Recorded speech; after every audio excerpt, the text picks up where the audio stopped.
Baraza la wataalamu la Iran limemchagua Mojtaba Khamenei kuchukua nafasi ya baba yake Ayatollah Ali Khamenei kama kiongozi mkuu mpya wa nchi hiyo, vyombo vya habari vya serikali nchini Iran vimeripoti. Taarifa kutoka kwa bunge la wataalamu lililosomwa kwa sauti na mtangazaji kwenye televisheni ya serikali ni kinukuu: licha ya hali mbaya ya wakati wa vita na vitisho vya moja kwa moja vya maadui dhidi ya taasisi hii maarufu, na licha ya kulipuliwa kwa ofisi za secretariat ya baraza la wataalamu na kusababisha vifo vya wafanyakazi kadhaa na wanachama wa timu yake ya usalama, hawakusita hata kidogo katika mchakato wa kumchagua na kuanzisha uongozi wa mfumo mpya wa Kiislamu.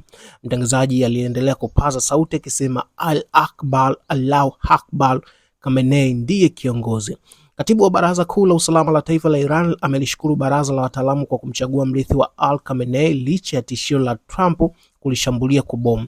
Kulingana na mashirika mengi ya habari ya Iran, Ali Larijani anasema maadui wa Tehran walidhani nchi itakuwa katika hali ya mkwamo kufuatia kifo cha Ali Khamenei, lakini hatimaye bunge limeendelea na uteuzi wa Mojtaba Khamenei. Tofauti na baba yake, mtu huyo mwenye umri wa miaka 56 kwa kiasi kikubwa si mtu aliyekuwa akijitokeza hadharani, hajawahi kushikilia wadhifa wa serikali wala kutoa hotuba za hadharani au mahojiano, na ni idadi ndogo tu ya picha na video zake ambazo zimewahi kuchapishwa. Lakini kwa miaka mingi kumekuwa na uvumi kwamba alikuwa na ushawishi mkubwa nyuma ya pazia nchini Irani.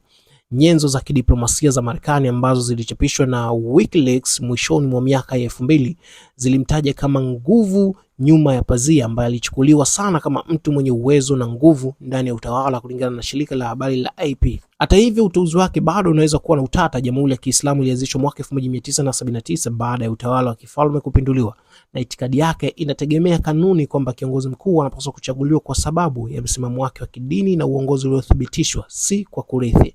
Wakati wa utawala wake, Ali Khamenei alizungumza kwa ujumla tu kuhusu uongozi wa baadaye wa Jamhuri ya Kiislamu.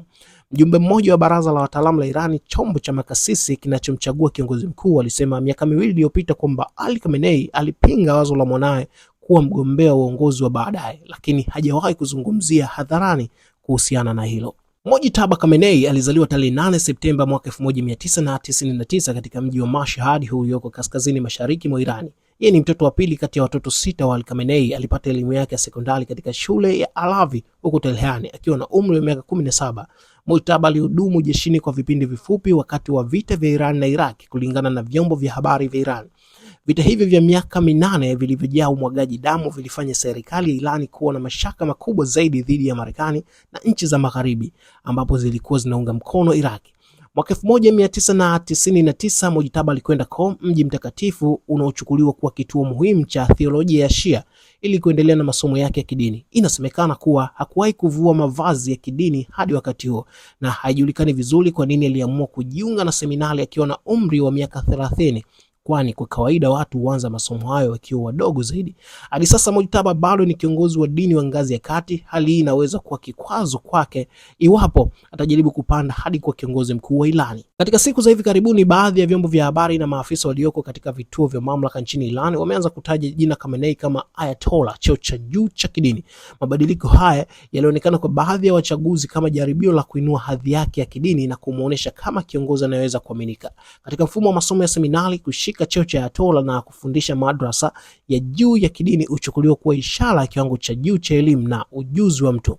Ali pia huonekana kama moja ya masharti muhimu katika mchakato wa kumchagua kiongozi wa baadaye. Hata hivyo, tayari kuna mfano wa tukio hilo. Kama hapo awali, Ali Khamenei alipandishwa haraka cheo na kuitwa Ayatollah baada ya kuwa kiongozi mkuu wa pili wa Irani mwaka 1989. Jina la Mojtaba Khamenei lilianza kujulikana sana kwa umma wakati wa uchaguzi wa urais wa mwaka 2005 ambapo ulisababisha ushindi wa Mahmoud Ahmadinejad, mwanasiasa mwenye msimamo mkali wa kihafidhina na mtetezi wa sera za watu wa kawaida. Katika barua ya wazi kwa Ali Khamenei, mgombea mgeuzi Mehdi Karbi alimshtumu Mojtaba kwa kuingilia mchakato wa upigaji kura kupitia baadhi ya wanachama wa Islamic Revolution Guard Corps IRGC na wanamgambo wa Basiji ambao walidaiwa kugawa fedha kwa makundi ya kidini ili kumsaidia Ahmadinejad kushinda. Miaka 4 baadaye, Mojtaba alikabiliwa tena na tuhuma hizo. Kuchaguliwa tena kwa Ahmadinejad kulisababisha maandamano makubwa kote nchini. Baadhi ya waandamanaji walipaza sauti wakipinga wazo kwamba Mojtaba ataweza kumrithi baba yake kama kiongozi mkuu wa Irani. Mostafa Tajzed ambaye wakati huo alikuwa naibu waziri wa mambo ya ndani alieleza matokeo ya uchaguzi huo kama mapinduzi ya uchaguzi. Baadaye alifungwa gerezani kwa miaka 7, jambo ambalo alisema lilitokana na matakwa ya moja kwa moja ya Mojtaba Khamenei. Wagombea wawili wa mageuzi Mr. Moussa Mousavi na Ahmed Karbu waliwekwa kifungo cha nyumbani baada ya uchaguzi wa mwaka 2009. Mwezi Februari 2012 Mojtaba alikutana na Mousavi na kumshawishi aache maandamano yake, kulingana na vyanzo vya Iran vilivyonukuliwa na BBC News Persia. Sasa watu wengi wanatarajia Mojtaba ataendelea na sera kali za baba yake Ali Khamenei. Baadhi pia wanaamini kwamba mtu ambaye amepoteza baba yake, mama yake na mke wake katika mashambulizi ya Marekani na Israeli huenda asiwe tayari kukubali shinikizo la nchi za Magharibi. Hata hivyo, anakabiliwa na kazi ngumu sana ya kuhakikisha uendelevu wa Jamhuri ya Kiislamu ya Iran, pamoja na kushawishi wananchi kwamba yeye ndiye mtu sahihi wa kuiongoza nchi hiyo kutoka katika uharibifu wa kisiasa na kiuchumi.